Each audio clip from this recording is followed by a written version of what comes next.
And we're back, and on to our next amendment. Amendment 5. No person shall be held to answer for a capital or otherwise infamous crime, unless on a presentment or indictment of a grand jury, except in cases arising in the land or naval forces, or in the militia when in its actual service in time of war or public danger.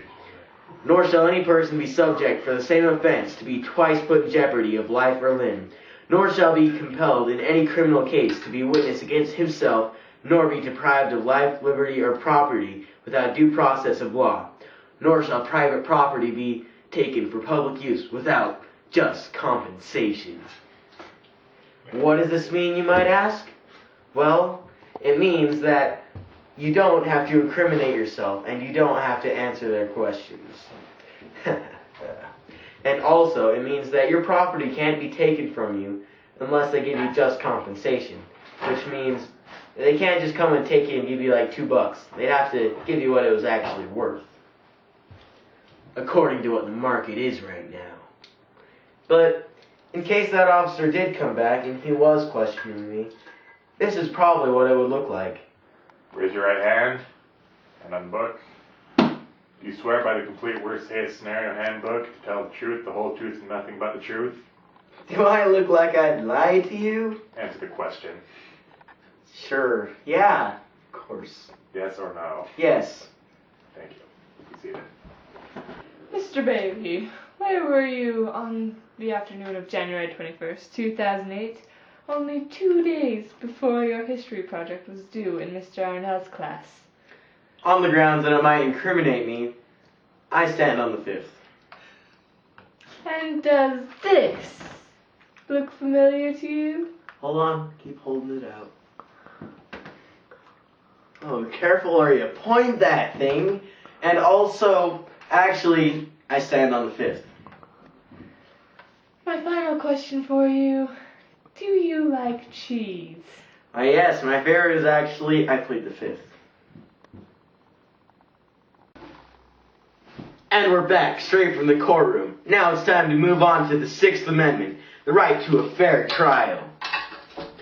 In all criminal prosecutions, the accused shall enjoy the right to a speedy and public trial by an impartial jury of the state and district wherein the crime shall have been committed, which district shall have been previously ascertained by law, and to be informed of the nature of the cause of the accusation, to be confronted with the witnesses against him, to have compulsory process for obtaining witnesses in his favor, and to have the assistance of counsel in his defense. What this means is that he who is prosecuted has the right to a speedy and public trial. So if someone is indicted, he's not going to have a prosecution 2 years later.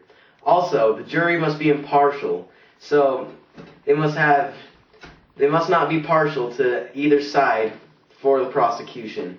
And also, the prosecuted must also know the charges before they can be Mirandized. And also, they have the right to counsel with their lawyer for their defense.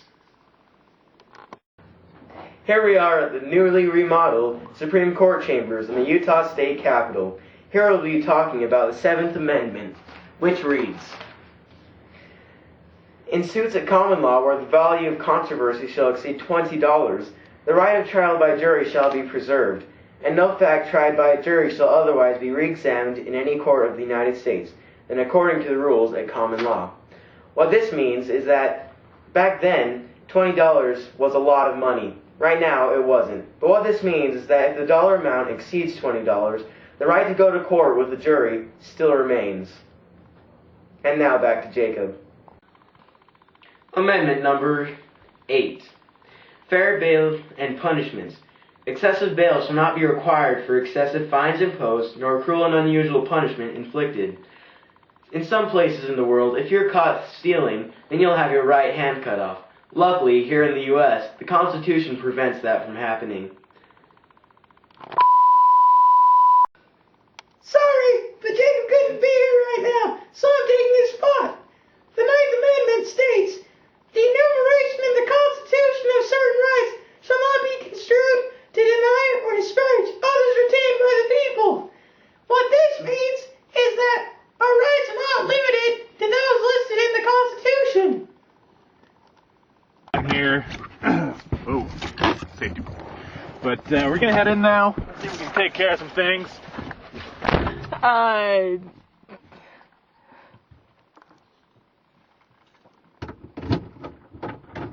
Sorry about that.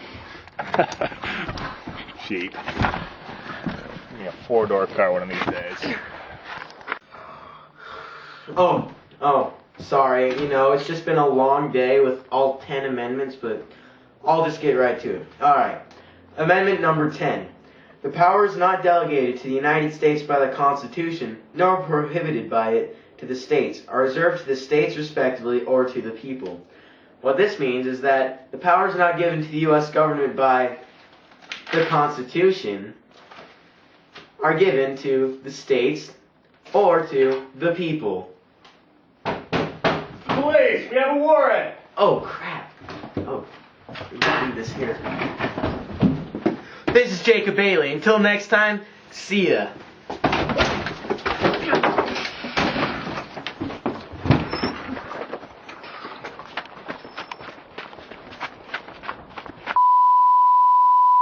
Well, I hope you've enjoyed your stay with us. And until next time, goodbye.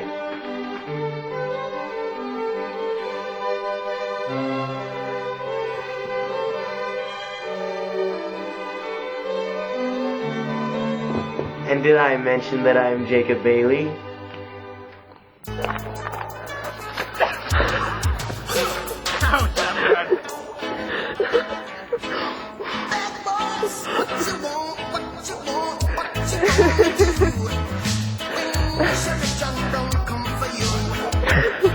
Looks like I got him. See you all at Benny's Junior High. I dropped his gun. What you gonna do? What you gonna do when they come for you? Bad boys, bad boys. What you gonna do? What you gonna do when they come for you? When you were 8 and you had bad traits, you go to school and learn the golden rule. So why are you acting like a bloody fool? If you get hot, then you must get cool. Bad